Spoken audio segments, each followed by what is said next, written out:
आज के इस डीप डाइव में हम जिस विषय पर बात करने वाले हैं ना, उसने मेरा दिमाग तो पहले ही घुमा दिया है।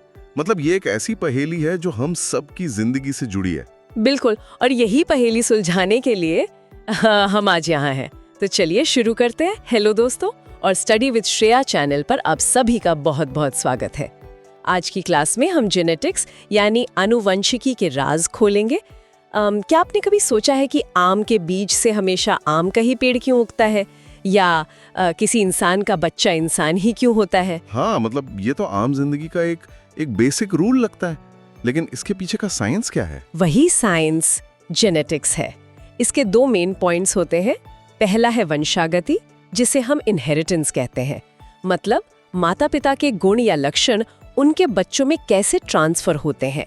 यही वजह है कि हम अपने पेरेंट्स से मिलते जुलते हैं। लेकिन एक प्रैक्टिकल सवाल है मेरा, अगर हम एक ही माता पिता के बच्चे हैं तो हमारे फीचर्स बिल्कुल एग्जैक्ट कॉपी पेस्ट क्यों नहीं होते? मतलब मैं और मेरे भाई बहन तो एक दूसरे से काफी अलग दिखते हैं। अरे बहुत ही बढ़िया सवाल पूछा है, और यही हमारी स्लाइड का सबसे इम्पोर्टेंट हिस्सा है। इसे विभिन्नता या वेरिएशन कहते हैं। अगर हर बच्चा कॉपी पेस्ट होता तो दुनिया में कभी कोई बदलाव ही नहीं आता। और हाँ, सभी स्टूडेंट्स एक एग्जाम पॉइंट यहाँ जरूर नोट कर लें। ये एक सीक्रेट टिप है।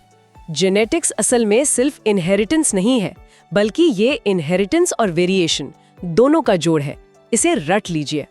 अच्छा, तो मतलब इनहेरिटेंस से हम पेरेंट जैसे बनते हैं और वेरिएशन से हम यूनिक बनते हैं, राइट? तो इस पूरे कॉन्सेप्ट को सबसे पहले किसने समझा था? यहाँ एंट्री होती है हमारे हीरो के, ग्रेगोर मेंडल, और यही हमारी दूसरी स्लाइड का फोकस है। मेंडल ने 19वीं सदी में दुनिया बदल दी थी। उन्होंने पूरे 7 साल तक 1856 से 1863 तक मटर के पौधों पर, जिसे साइंस में पिज्म सटिवम कहते हैं, उस पर एक्सपेरिमेंट्स किए थे। वेट, मटर के पौधों पर 7 साल तक? हाँ, लेकिन उनकी सबसे बड़ी अचीवमेंट क्या थी पता है? बायोलॉजी की प्रॉब्लम को सॉल्व करने के लिए उन्होंने पहली बार मैथ्स और स्टैटिस्टिक्स का यूज किया था। क्या बात कर रहे हो? मतलब बायोलॉजी और मैथ्स का कॉम्बिनेशन, ये तो सच में पहली बार सुन रहा हूँ कि किसी ने उस जमाने में ऐसा out of the box idea लगाया। मतलब प्योर किस्म, जिसमें कोई मिलावट नहीं थी। फिर उन्होंने 7 जोड़े विपरीत लक्षण यानी कॉन्ट्रास्टिंग ट्रेट्स पर फोकस किया। जैसे एक पौधा बहुत लंबा तो दूसरा एकदम बौना, एक बीज बिल्कुल गोल तो दूसरा झुर्रेदार, या फली का रंग हरा और पीला, ताकि आपस में कोई कंफ्यूजन ही ना हो, है ना? एग्जैक्टली। और यहाँ एक और बहुत बड़ा एग्जाम पॉइंट आता है। एग्जाम्स में बच्चे अक्सर बीज के रंग और फली के रंग में कंफ्यूज हो जाते हैं। तो ध्यान से सुनिए, बीज में पीला रंग डोमिनेंट होता है और हरा रिसेसिव, लेकिन फली यानी पॉड में हरा रंग डोमिनेंट होता है और पीला रिसेसिव। इसे बिना किसी डाउट के याद कर लेना है। ओह वाओ, ये तो सच में ट्रिक क्वेश्चन बन सकता है। तो जब उन्होंने इन प्योर पौधों को आपस में मिलाया तो क्या हुआ? वही हमारी तीसरी स्लाइड है, एक जीन की वंशागति यानी मोनोहाइब्रिड क्रॉस। मेंडल ने एक शुद्ध लंबे पौधे, जिसे हम कैपिटल टी और कैपिटल टी टीटी लिखते हैं, उसका क्रॉस एक शुद्ध बौने पौधे से कराया, यानी स्मॉल टी और स्मॉल टी टीटी। अब आप ही बताओ, लंबा और बौना मिलने पर बच्चे पौधे कैसे होने चाहिए थे? अगर मैं अपना नॉर्मल दिमाग लगाऊं तो शायद बीच की हाइट वाला कोई पौधा बनना चाहिए, जैसे ब्लैक और व्हाइट मिलके ग्रे बन जाते हैं। सही कहा, उस वक्त के साइंटिस्ट को भी यही लगता था। लेकिन जब F1 पीढ़ी यानी पहली जनरेशन के पौधे उगे तो एक जादू हुआ। सारे के सारे पौधे लंबे निकले। बौनापन तो जैसे गायब ही हो गया था। Wait, really? तो क्या बौनापन का जो लक्षण था वो पूरी तरह से नष्ट हो गया था, या मतलब डिलीट ही हो गया डीएनए से? नहीं। और यहीं एक और एग्जाम पॉइंट है। मेंडल ने बताया कि माता पिता से बच्चों में जो चीज बिना बदले आगे जाती है, उसे उन्होंने कारक या फैक्टर कहा। आज हम इन्हें जीन्स कहते हैं। जीन्स आनुवंशिकता की इकाइयां हैं, और विपरीत लक्षणों वाले इन जीन्स के जोड़ों को एलील कहते हैं। F1 जनरेशन में लंबा एलील डोमिनेंट था, इसलिए बौनापन सिर्फ छुप गया था, नष्ट नहीं हुआ था। इसे जरूर ध्यान रखें। अच्छा, मतलब उसने एक इनविजिबिलिटी क्लोक पहन लिया था। तो फिर ये छुपा हुआ लक्षण वापस कब आया, या कभी आया ही नहीं? आया ना, और यही स्लाइड 4 की कहानी है, छुपे हुए लक्षण की वापसी। जब मेंडल ने उन F1 पीढ़ी वाले लंबे पौधों का सेल्फ पॉलिनेशन कराया, यानी उनको आपस में ही क्रॉस होने दिया, तो एक चमत्कार हुआ। F2 जनरेशन में वो गायब बौनापन वापस आ गया। हाँ, मतलब लक्षण कभी डिलीट नहीं होते, बस कुछ टाइम के लिए स्लीप मोड में चले जाते हैं। बिल्कुल परफेक्ट एनालॉजी। लक्षण मिक्स नहीं होते, बस छुप जाते हैं। F2 जनरेशन में उन्हें 3:1 का अनुपात मिला, मतलब 4 में से 3 पौधे लंबे थे और 1 बौना। और दोस्तों, यहाँ एक महा इम्पोर्टेंट एग्जाम पॉइंट है। मोनोहाइब्रिड क्रॉस का फिनोटाइप अनुपात, यानी जो बाहर से दिखता है, वो 3:1 होता है, लेकिन जीनोटाइप अनुपात यानी अंदर का डीएनए वो 1:1 होता है, यानी 1 टीटी, 2 टीटी और 1 टीटी। ये फॉर्मूला एग्जाम के लिए बहुत जरूरी है। राइट, बाहर से 3 लंबे दिख रहे हैं पर अंदर से 1 प्योर लंबा है और 2 मिक्स्ड लंबे हैं। Make sense. तो इन सब एक्सपेरिमेंट से क्या कोई यूनिवर्सल रूल निकला? हाँ, और वही स्लाइड 5 है, मेंडल के 2 ब्रह्मांडीय नियम। पहला है प्रभाविता का नियम या लॉ ऑफ डोमिनेंस। ये कहता है कि जब 2 अलग एलील साथ होते हैं तो एक खुद को एक्सप्रेस करता है जो प्रभावी या डोमिनेंट है, और दूसरा छुप जाता है जो अप्रभावी या रिसेसिव है। ओके, और दूसरा नियम? दूसरा है विसंयोजन का नियम या लॉ ऑफ सेग्रीगेशन। इसे ध्यान से समझना। ये कहता है कि जब गैमीट्स यानी युग्मक बनते हैं तो अलील के जोड़े एक दूसरे से पूरी तरह अलग हो जाते हैं। एक गैमीट में सिर्फ एक ही अलील जाता है। एक डाउट है यहाँ, क्या ये प्रभाविता का नियम हर जगह लागू होता है? मतलब क्या ये रूल पत्थर की लकीर है या इसका कोई एक्सेप्शन भी है? बहुत शार्प क्वेश्चन पूछा आपने। सभी स्टूडेंट्स अलर्ट हो जाएं, ये एग्जाम पॉइंट है। विसंयोजन का नियम 100% यूनिवर्सल है, यानी गैमीट्स हमेशा शुद्ध होते हैं, लेकिन प्रभाविता का नियम यूनिवर्सल नहीं है। इसके एक्सेप्शंस हैं जो हम आगे देखेंगे। अच्छा, एक्सेप्शन है, पर एक्सेप्शन पे जाने से पहले एक बात बताइए। अगर एक प्योर लंबा पौधा टीटी और एक मिक्स लंबा पौधा टीटी दोनों बाहर से एक जैसे लंबे दिखते हैं, तो उस जमाने में मेंडल को कैसे पता चला कि अंदर से कौन क्या है? तब तो डीएनए टेस्ट भी नहीं होता था। वही तो उनकी ब्रिलियंस थी। स्लाइड 6 इसी पहेली के बारे में है। बाहर से लंबा पर अंदर से क्या? इसे पता लगाने के लिए उन्होंने एक टेक्निक निकाली जिसे टेस्ट क्रॉस कहते हैं। उन्होंने उस अज्ञात यानी अननोन लंबे पौधे का क्रॉस हमेशा एक अप्रभावी यानी शुद्ध बौने टीटी पौधे के साथ कराया। शुद्ध पौने के साथ ही क्यों? क्योंकि अगर अननोन लंबा पौधा शुद्ध टीटी होता तो सारे बच्चे लंबे टीटी पैदा होते, लेकिन अगर वो मिक्स टीटी होता तो आधे पौधे लंबे होते और आधे बौने। Simple logic. ओह, ये तो बिल्कुल किसी लाई डिटेक्टर टेस्ट की तरह हो गया। पौधे को टेस्ट में डालो और उसका सच बाहर आ जाएगा। हाँ, सही पकड़ा, लाई डिटेक्टर टेस्ट। और यही हमारा एग्जाम पॉइंट है कि टेस्ट क्रॉस का मुख्य काम हमेशा किसी जीव का अननोन जीनोटाइप पता करना होता है। क्लियर है। अब उस एक्सेप्शन वाले पॉइंट पर आते हैं जो आपने पहले छोड़ा था, जहां प्रभाविता का नियम फेल हो जाता है। राइट, तो आ जाते हैं स्लाइड 7 पर। अपूर्ण प्रभाविता यानी इनकम्प्लीट डोमिनेंस, जब दोनों एलेल समझौता कर लें। एक फूल होता है स्नैपड्रैगन या श्वान पुष्प। जब इसमें लाल आरआर और सफेद आरआर फूल वाले पौधों का क्रॉस होता है तो आपके हिसाब से F1 में क्या आना चाहिए? रूल के हिसाब से तो लाल आना चाहिए ना, क्योंकि लाल डोमिनेंट होना चाहिए। लेकिन यहाँ जादू होता है। F1 पीढ़ी में सारे फूल गुलाबी यानी पिंक कलर के पैदा होते हैं। लाल रंग पूरी तरह हावी नहीं हो पाता, इसलिए एक इंटरमीडिएट या बीच का रंग बन जाता है। थोड़ा सा कंफ्यूज हो रहा हूँ। आपने ही तो कहा था कि लक्षण कभी मिक्स या ब्लेंड नहीं होते, फिर ये पिंक कलर कहाँ से टपक पड़ा? यही तो एक्सेप्शन है। यहाँ लक्षण हमेशा के लिए मिक्स नहीं हुए हैं। लाल अलील उतना स्ट्रॉन्ग पिगमेंट नहीं बना पा रहा कि पूरा फूल लाल हो जाए, तो हल्का लाल यानी पिंक दिखता है। और दोस्तों, मास्टर टिप और एग्जाम पॉइंट नोट करिए। अपूर्ण प्रभाविता में F2 पीढ़ी का जीनोटाइप अनुपात और फिनोटाइप अनुपात दोनों बिल्कुल सेम होते हैं, 1:1, यानी 1 लाल, 2 गुलाबी और 1 सफेद। ये मेंडल के नियम से बिल्कुल अलग है। Got it. मतलब दोनों में समझौता हो गया। लेकिन क्या कोई ऐसी सिचुएशन भी होती है जहां कोई समझौता ना हो और दोनों पूरी तरीके से अपनी मनमानी करें? बिल्कुल होती है, और वही है स्लाइड 8, सह प्रभाविता यानी कोडोमिनेंस, अपना अपना प्रभाव बिना किसी मिलावट के। इसका सबसे बेस्ट एग्जाम्पल हम इंसान खुद हैं, हमारा ABO blood group. Blood group में ऐसा क्या होता है? देखिए, अगर किसी को माता से IA जीन मिले और पिता से IB जीन मिले तो दोनों अपनी अपनी अलग शुगर बनाते हैं, कोई किसी को दबाता नहीं है और उस इंसान का ब्लड ग्रुप बन जाता है AB। ओह, ये तो ऐसा हो गया जैसे एक ही कंपनी को दो बॉस मिलकर चला रहे हों और दोनों के पास इक्वल पावर हो, कोई किसी के आगे झुक नहीं रहा। एकदम परफेक्ट एनालॉजी दी है आपने, दो बॉस। और एग्जाम पॉइंट यहाँ ये है कि एबीओ ब्लड ग्रुप सिर्फ सह प्रभाविता का नहीं बल्कि बहुविकल्पीय यानी मल्टीपल एलील्स का भी सबसे बेहतरीन उदाहरण है, क्योंकि इसमें एक जीन के 3 रूप होते हैं, IA, IB और छोटा i।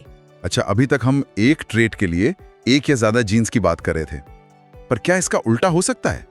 मतलब क्या कोई एक अकेला जीन ऐसी मल्टीटास्किंग कर सकता है कि वो बॉडी में कई सारे काम एक साथ संभाल ले? हाँ, और वही स्लाइड 9 का कॉन्सेप्ट है, बहुप्रभाविता यानी प्लियोट्रोपी, एक तीर से कई निशाने। यहाँ एक अकेला जीन कई फिनोटिपिक लक्षणों को कंट्रोल करता है क्योंकि वो किसी अहम मेटाबॉलिक पाथवे को चला रहा होता है। इसका एक बड़ा एग्जाम्पल है फिनियोकीटोन्यूरिया यानी PKU नाम की बीमारी। इस बीमारी में एग्जैक्टली क्या होता है? एक जीन की वजह से क्या क्या प्रॉब्लम्स आती हैं? इसमें एक एंजाइम बनाने वाला जीन खराब हो जाता है और उस एक एरर की वजह से मरीज को मानसिक मंदता यानी मेंटल रिटार्डेशन हो सकती है, उसके बाल झड़ने लगते हैं और स्किन के कलर में भी चेंजेस आ जाते हैं, सब कुछ सिर्फ एक जीन की वजह से। बाप रे, ये तो किसी बिल्डिंग के मेन फ्यूज उड़ने जैसा है। पर क्या किसी पौधे में जैसे मटर में ऐसी कोई मल्टीटास्किंग होती है? सही पूछा, और स्टूडेंट्स इसे एग्जाम पॉइंट के रूप में लिख लो। मटर के बीच में स्टार्च सिंथेसिस का जो जीन होता है ना, BB, वो भी प्लेयोट्रोपी का एग्जाम्पल है। वो अकेला जीन बीज का आकार यानी गोल या झुर्रेदार और स्टार्च के कणों का साइज दोनों एक साथ तय करता है। Mind blowing. अब मुझे एक और सवाल आ रहा है, अगर मैं अपने बालों का रंग और अपनी आंखों का रंग देखूं, क्या ये आपस में जुड़े हुए हैं? मतलब स्लाइड 10 के हिसाब से अगर दो लक्षण एक साथ देखे जाएं तो क्या होता है? यही मेंडल का अगला एक्सपेरिमेंट था, द्विसंकर संकरण यानी डाइहाइब्रिड क्रॉस। उन्होंने बीज का आकार और रंग एक साथ पढ़ा। उन्हें लगा शायद गोल बीज हमेशा पीले रंग के साथ ही आएंगे, लेकिन रिजल्ट्स ने उन्हें हैरान कर दिया। मतलब गोल बीज हरे रंग के साथ भी चल दिए? दोनों लक्षण अपना अपना रास्ता खुद चुनते हैं। एग्जैक्टली अगर आपके बाल काले हैं तो जरूरी नहीं आंखें भी काली हों। हर लक्षण आगे जाने के लिए आजाद है। इसे स्वतंत्र अपव्यूहन का नियम या लॉ ऑफ इंडिपेंडेंट असॉर्टमेंट कहते हैं। और दोस्तों, यहाँ एग्जाम पॉइंट याद रखिएगा, डाइहाइब्रिड क्रॉस का फिनोटिपिक अनुपात हमेशा 9-3-3-1 निकलता है, लेकिन ये नियम सिर्फ तब काम करता है जब जीन्स अलग अलग क्रोमोसोम्स पर हों। Wait, chromosomes? अभी तक तो हम जीन्स और फैक्टर्स की बात कर रहे थे, ये नया ट्विस्ट कहाँ से आया? यही तो स्लाइड 11 की मिस्ट्री है। मेंडल ने अपना काम 1865 में ही पब्लिश कर दिया था, लेकिन उन्हें लंबा समय तक इग्नोर किया गया क्योंकि उनके पास इन फैक्टर्स का कोई फिजिकल प्रूफ नहीं था। माइक्रोस्कोप तब उतने पावरफुल नहीं थे। फिर 1902 में सटन और बोवरी नाम के साइंटिस्ट आए। तो मतलब 1902 में माइक्रोस्कोप एडवांस्ड हो गए थे और उन्होंने एक्चुअल में कुछ देखा सेल के अंदर। किया कि अरे, क्रोमोसोम्स का बिहेवियर तो बिल्कुल मेंडल के फैक्टर्स जैसा है। क्रोमोसोम्स जोड़े में होते हैं, फैक्टर्स जोड़े में होते हैं, गैमेट्स बनते वक्त दोनों अलग होते हैं। ओह, तो मतलब मेंडल के जो कारक थे वो असल में क्रोमोसोम्स के ऊपर बैठे हुए यात्री थे। बहुत खूबसूरत विजुअलाइजेशन दिया है आपने, और यही एग्जाम पॉइंट है दोस्तों, जिसे वंशागति का क्रोमोसोम सिद्धांत कहते हैं। जीन क्रोमोसोम्स पर बैठे होते हैं और क्रोमोसोम्स का आजाद रूप से अलग होना ही मेंडल के इंडिपेंडेंट असॉर्टमेंट का असली आधार है। लेकिन एक टेक्निकल प्रॉब्लम है इसमें। अगर जीन क्रोमोसोम्स नाम की बस में सफर कर रहे हैं और दो जीन एक ही सीट पर यानी बहुत पास पास बैठे हैं, तो वो आजाद कैसे हुए? वो तो हमेशा साथ ही जाएंगे ना। अरे वाह, आपने तो बिल्कुल TH मॉर्गन जैसा दिमाग लगाया है। स्लाइड 12 यही समझाती है, सहलग्नता या लिंकेज। जब दो जीन बेस्ट फ्रेंड्स बन जाएं। मॉर्गन ने फ्रूट फ्लाई यानी ड्रोसोफिला पर एक्सपेरिमेंट किया। उन्होंने देखा कि जो जीन क्रोमोसोम पर बहुत पास होते हैं वो आपस में चिपक जाते हैं और आगे की पीढ़ी में साथ ही जाते हैं। वो मेंडल का नियम तोड़ देते हैं। अगर वो हमेशा चिपके रहेंगे और हमेशा साथ जाएंगे तो फिर नई वैरायटी कैसे बनेगी? फिर तो सब सेम ही चलता रहेगा। प्रकृति के पास सबका इलाज है। एग्जाम पॉइंट ध्यान से सुनिए। क्रोमोसोम पर जीन के बीच की भौतिक दूरी यानी फिजिकल डिस्टेंस जितनी कम होगी, लिंकेज उतना ज्यादा होगा और रिकॉम्बिनेशन यानी नई वैरायटी उतनी कम बनेगी। पर अगर डिस्टेंस ज्यादा हो तभी क्रॉसिंग ओवर होती है और नई वैरायटी बनती है। सही है। Distance matters. अब थोड़ा और इंटरेस्टिंग टॉपिक पर आते हैं जो सच में नेचर का एक अजीब सा डिसीजन लगता है। स्लाइड 13, लिंग निर्धारण या सेक्स डिटर्मिनेशन। हम इंसान हमेशा सोचते हैं कि हमारा सिस्टम ही डिफॉल्ट है। हाँ, इंसान और ड्रोसोफिला दोनों में XY सिस्टम होता है। फीमेल्स में XX और मेल्स में XY।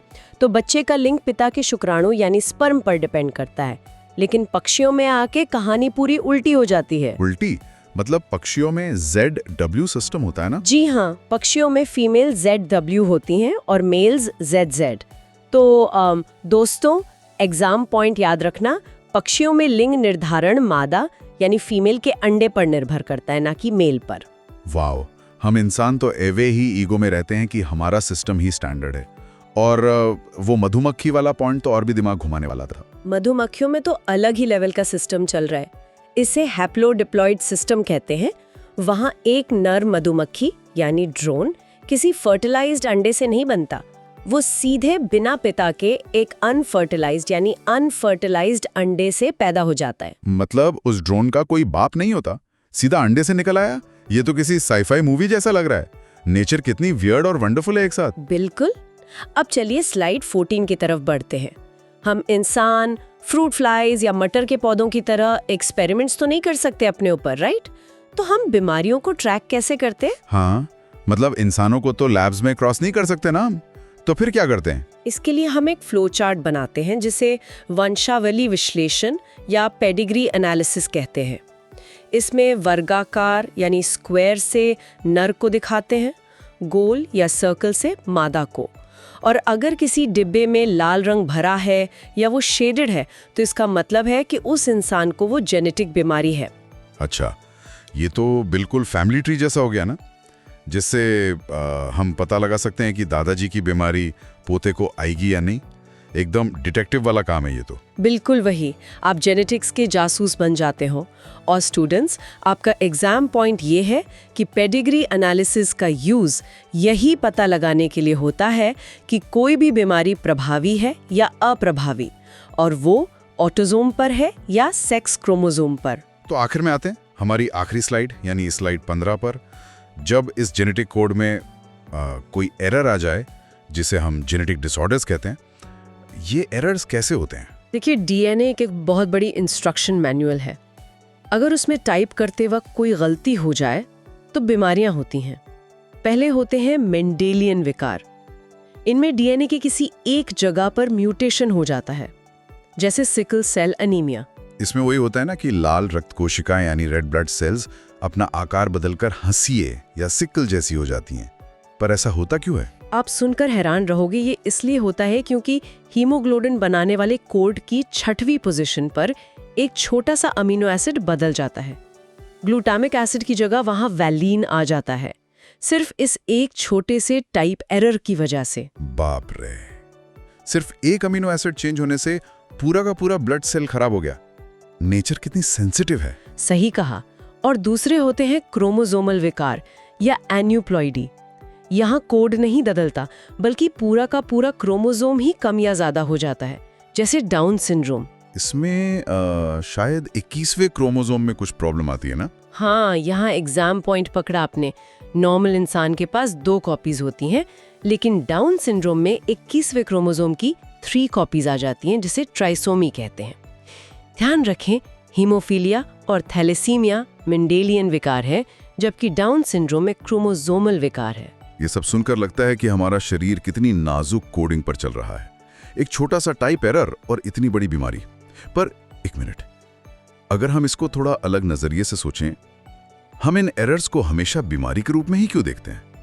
मतलब यही छोटे छोटे चेंजेस जिन्होंने शायद करोड़ों साल पहले किसी जीव में कुछ अलग किया होगा, क्या यही एवोल्यूशन या विकास का आधार नहीं बन गए होंगे? अगर डीएनए कॉपी करते वक्त कोई गलती ना हो तो कोई नई स्पीशीज या वेरिएशन कभी आएगी नहीं ना। वाह, क्या गहरी बात कही है आपने। सच में ये बहुत ही थॉट प्रोवोकिंग आइडिया है। जो म्यूटेशंस हमारी बॉडी को नुकसान पहुंचाते, हम उन्हें बीमारी कह देते हैं, पर जो म्यूटेशंस बदलते एनवायरनमेंट में हमारी मदद करते, वही एवोल्यूशन का रॉ मटेरियल बनते हैं। इन्हीं एरर्स की वजह से आज हम बंदर से इंसान बने हैं। सही बात है। तो दोस्तों, अगली बार जब आप अपने परिवार के साथ बैठो तो उनके फीचर्स को नोटिस करना। देखना कि आपकी नाक आपके पापा से मिलती है या आपकी आईज मॉम से। एक पेडिग्री डिटेक्टिव की तरह सोचना। ये ऑब्जर्व करना कि ये छोटे छोटे वेरिएशंस कैसे पीढ़ियों से चले आ रहे हैं। बिल्कुल, अपने आसपास के इस जेनेटिक मैजिक को महसूस कीजिए। आज की इस डीप डाइव यानी हमारी क्लास में बस इतना ही। नए कॉन्सेप्ट्स और एग्जाम पॉइंट्स को याद रखिएगा। तब तक के लिए आगे पढ़ते रहिए और खुद एक्सप्लोर करते रहिए। हाँ जी दोस्तों, तो अपना ध्यान रखिए। मिलते हैं अगले डीप डाइव में। बाय।